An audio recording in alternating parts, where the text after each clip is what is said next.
Hi everybody, this is Jen, and I thought I would go with a little late night inspiration that I had and do a video of my studio, and that way maybe we can all end up sharing what our studio setups are like and learn a little bit from each other about different storage ideas, how different people hang up backdrops, and basically layouts that we think work really well for us.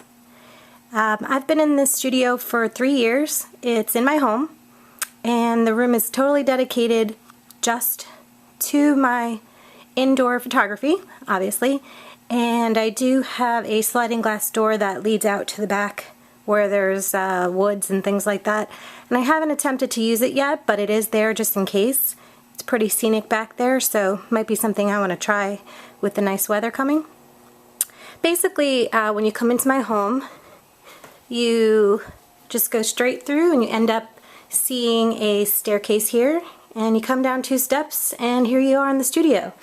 And there's a nice little area over here for my clients to sit and relax while we're doing the session. There's magazines and things like that there, but when I have newborn sessions I always tell them to bring something to do, keep them busy, like their laptops, tablets, and things like that, and we have the Wi-Fi here that we can allow them to connect to. Next to the seating area is my little desk area, and you'll see a television back there, and what I do with that is I have a slideshow that's running of all my favorites from each of the sessions I've done, and you know, give something for parents to look at, and you know, if they see a pose they like or something, they can mention it and we could see if it's something we could do during the session. And you know, please ignore the mess there, but that's all my paperwork and things like that. And right here, you're going to see one backdrop stand, and if you look across the studio, you'll see another one. The one that you're looking at right now is the one I use for 99% of the sessions, and basically I can do 2 most of the time, unless it's a real skinny backdrop for some reason. 2 seems to be the limit of setups that I'll do at once to try to make things have an easier, smoother flow. And then this backdrop stand over here is something I recently acquired because I felt that it was too cumbersome to keep moving the large backdrop back and forth across the studio when I was doing newborn sessions.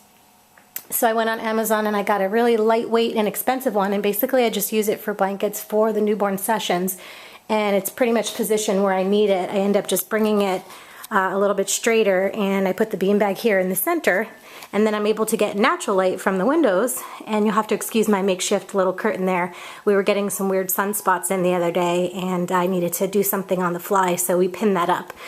Anyway, so the beanbag is usually, you know, right in the center of the floor here, and that way the parents can peek around if they want to. And like I said, I get some natural light in the windows, and then I also use my Alien Bees 800. What I do is I actually have it positioned about here, coming in and bringing some light across the newborn, and like I said, then I get some natural light in. Over here you'll see some of my tricks of the trade. We've got my little stools that we use during the newborn sessions for me and my assistant, and this chair is one of my props, which I use with the older kids. It's really cute. It's got a neat little top area there that I like the shape of, but it also doubles as a great little stand for when I have my newborn sessions. I've got tons of receiving blankets and different washcloths and things like that to grab on the fly, as well as little blankets and stuff to keep the baby warm. And what we do is we set that up on one side of the beanbag, and then on the other side of the beanbag I have my trusty stool that's I've had for years, and it does a great job because it has a flat top, and you can actually see that I clamped the fabric right to it, and it's just the perfect height. And I then put one of my little heaters here that I always have ready for newborn sessions. I put that on one of the stools, and we have the perfect temperature for baby there. And here you'll see some of the props that I just don't have any other room for in my prop room, which is right down the hallway here. Right in that door there. I won't let you go in there right now until it's cleaned up, but I have all my props in there on shelves, and that way I can keep the studio pretty much clear, except for, again, those few things that are on the side.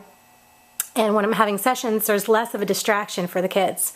You know, the more they see, the more they want to sit on it or move it around the studio and things like that. So this keeps it very, very open and clear in here.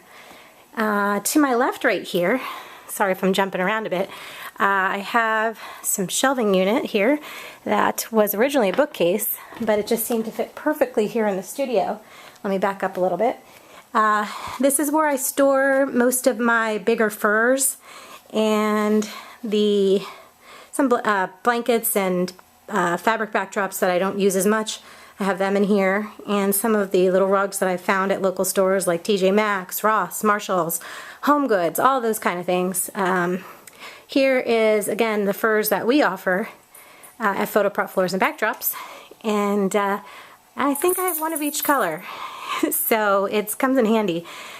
These are some of the 2-yard pieces, which are great for flooring, and up here I have some 1-yard pieces when you don't need an area as large. And then I've got the basket stuffers, and those I use constantly. They are just perfect little items to stick in your bowls and buckets, you know, when you need something for a filler. And if you've been hearing some noise and jingling, that is my one of 2 little guys here named Bubbles. Anyway, so I digress.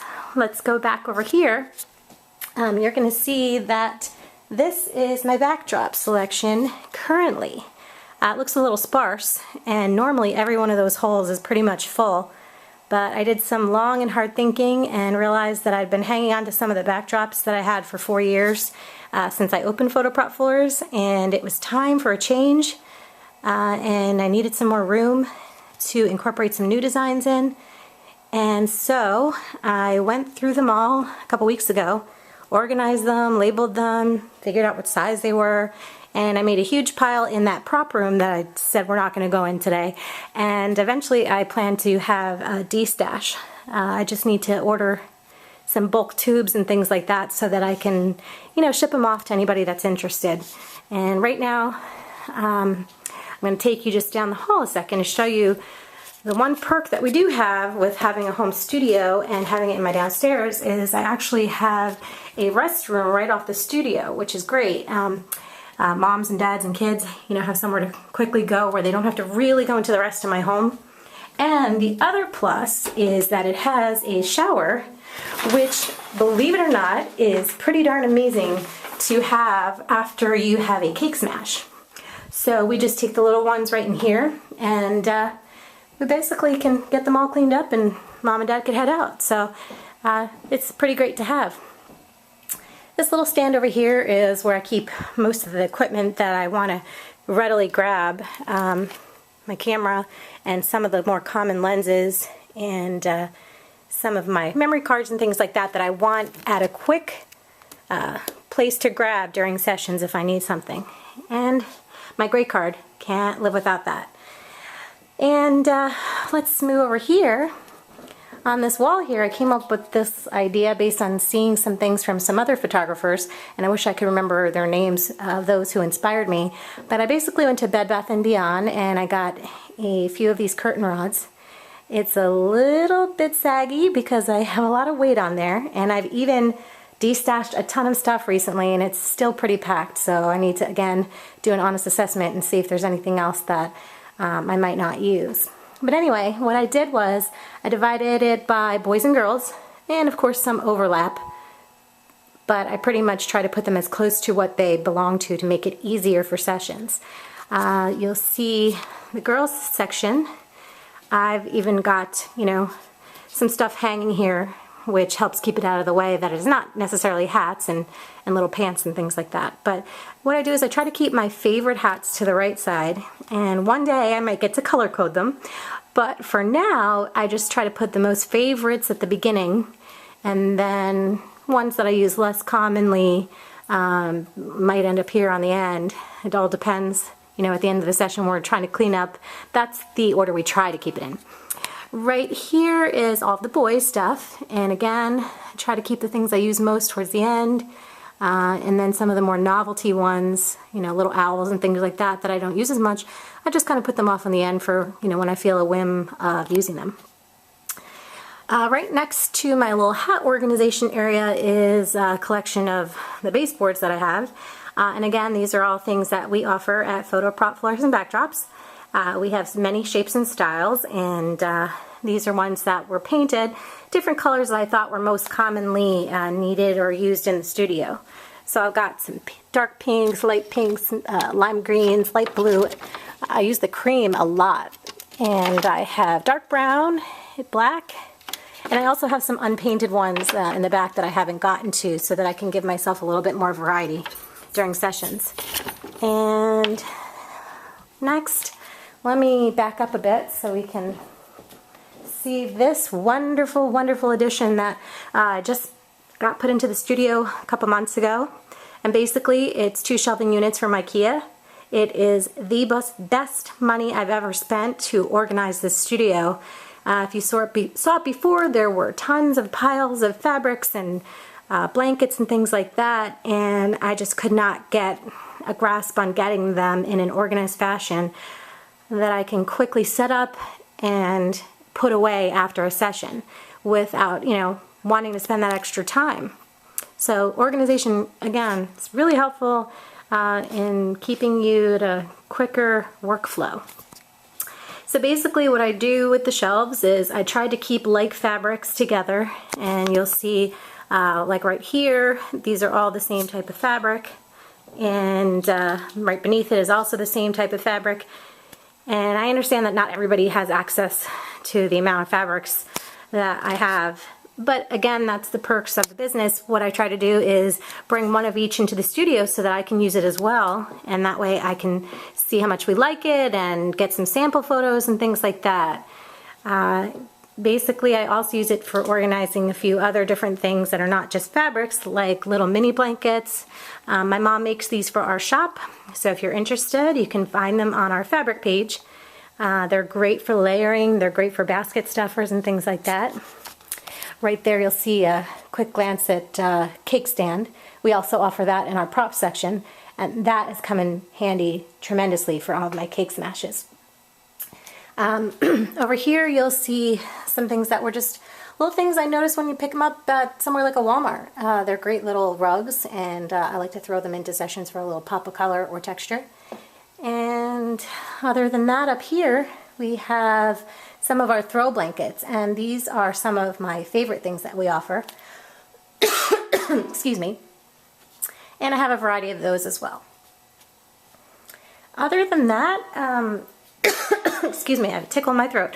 I shoot with one Alien B800, but I do have a second one over here that I can use during sessions if I need extra light. Basically, that's the quick rundown of my studio. I have some seamless paper on the floor if I ever need a bigger setup. And I think I've covered everything. So I just wanted to thank you for listening to me speak for the last 13 or so minutes, and hoping that you might do something to share your studio with us, whether it be pictures or video. We'd love to see it. So get on that. Talk to you soon. Bye-bye.